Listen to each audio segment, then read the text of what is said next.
ప్రవర్తిస్తూ ఉండం, మన గొప్పలన్నీ ప్రదర్శిస్తాం వాళ్ళ ముందు. వాడికి లేదని తెలుసుండి వాళ్ళకి పిల్లలు లేరు, వదిలేయాలి ఆ విషయాన్ని. అందుకని వాళ్ళ ముందే మన పిల్లల అభివృద్ధి గురించి ఏమైనా మన పిల్లలు మనకు ఉంటే కానీ ఈ సాగతీత అనవసరం అమ్మా. నీకు ఉళ్ళిపొత్తి బయటపడింది, ఆవిడకి లేరు నీకున్నారు, అంతే తేడా. ఆవిడ రెచ్చగొట్టేస్తున్నాడు అనవసరంగా. సొంత పిల్లలే కాపాడతారని, పెంచుకున్న పిల్లలు కాపాడరని, అసలు పిల్లలు లేనివాడు కూడా సుఖంగా ఉంటారని మనం గ్రహించాలి. ఎవరు ఏం చెప్పలేరు ఈ విషయాలు, ఇవి మాట్లాడకూడదు మనం.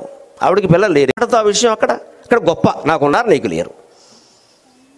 మన వాడికి సప్తవ్యసనాలు పట్టాయి, ఆవిడకి ఆ దుర్గతి లేదు, అది చెప్పదు మళ్ళీ ఇక్కడ. ఒకవాడు మీ వాడు ఇలాంటి వాడు కదా అంటే వాడు మంచివాడే, వాడు స్నేహితుడు, అబ్బా వాడమ్మ కూడా అదే మాట అంటుంది, ఆ స్నేహితుడు అమ్మ కూడా అదే అంటుంది. మొత్తం మీద మన పిల్లల దోషాలు మనం అంగీకరించం. ఎందుకు అంగీకరించమండి? Psychological point. వాడు దోషి అంటే మనం కూడా దోషి అవుతామని భయం అమ్మ, అంతకంటే పిల్లాడి మీద ప్రేమ కాదు, మన మీదే ప్రేమ.